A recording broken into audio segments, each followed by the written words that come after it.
এইমাত্র একটা চিঠি এলো আমার হাতে। টিউশনি করে বাসায় ফিরছিলাম।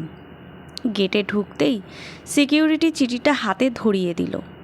হ্যাঁ, আমার নামেই স্পষ্ট করে লেখা আছে। এর আগে কখনো আমার নামে চিঠি আসেনি, তাই একটা উত্তেজনা কাজ করছিল।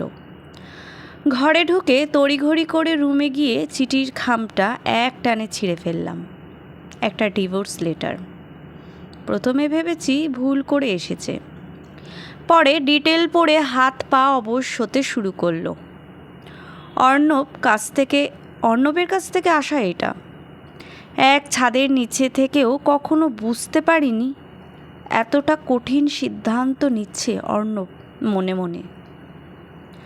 গত রাতে ঝগড়া হয়েছে অর্ণবের সাথে, তাতে তো আজ ডিভোর্স লেটার আসার কথা নয়।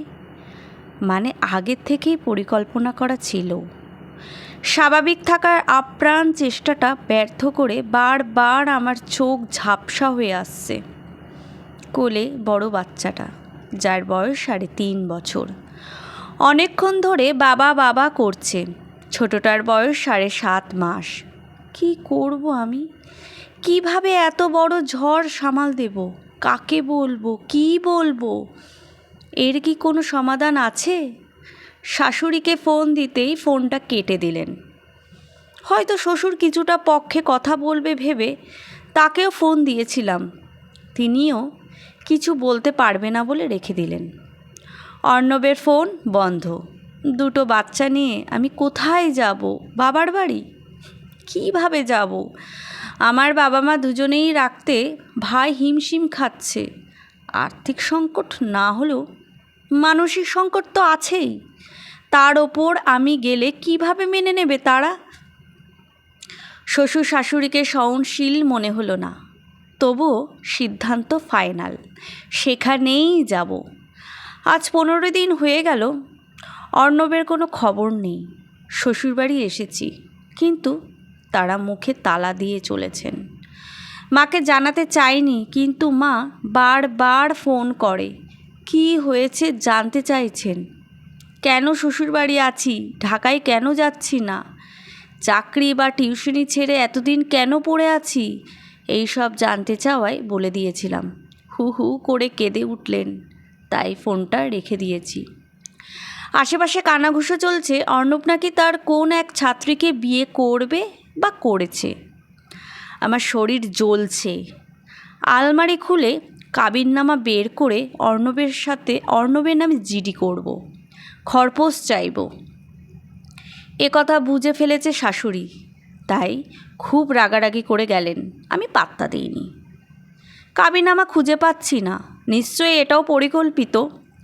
খোঁজাখুঁজি করছি দেখে শাশুড়ি একটা কাগজ এনে ধরলেন সামনে।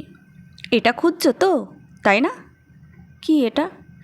যা খুঁজে খুঁজে হয়রান হচ্ছ, নাও কাবিননামা। আমি ঝটপট নিয়ে কাগজটা খুলে অবাক। কাবিননামায় 12,000 টাকা লেখা, যা সঠিক নয়। এটা বিশ্বাসঘাতকতা। আমাদের বিয়েটা পালিয়ে বিয়ে করা। বাসা থেকে বেকার ছেলে দেখে রাজি হয়নি বাবা। আমরা কলকাতায় চলে আসি বিয়ে করে।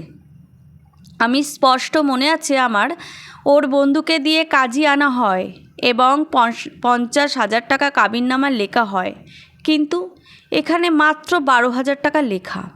এটা কি সম্ভব? শাশুড়ি অস্পষ্ট জানিয়ে দিলেন তার বাড়ি থেকে চলে যেতে, আর ভরণ পোষণের আশা যেন না করি। আমি মুখে কিছু বললাম না, তবে একটা ব্যাগ নিয়ে বের হয়ে এলাম। বাচ্চা দুটো কাঁদছে।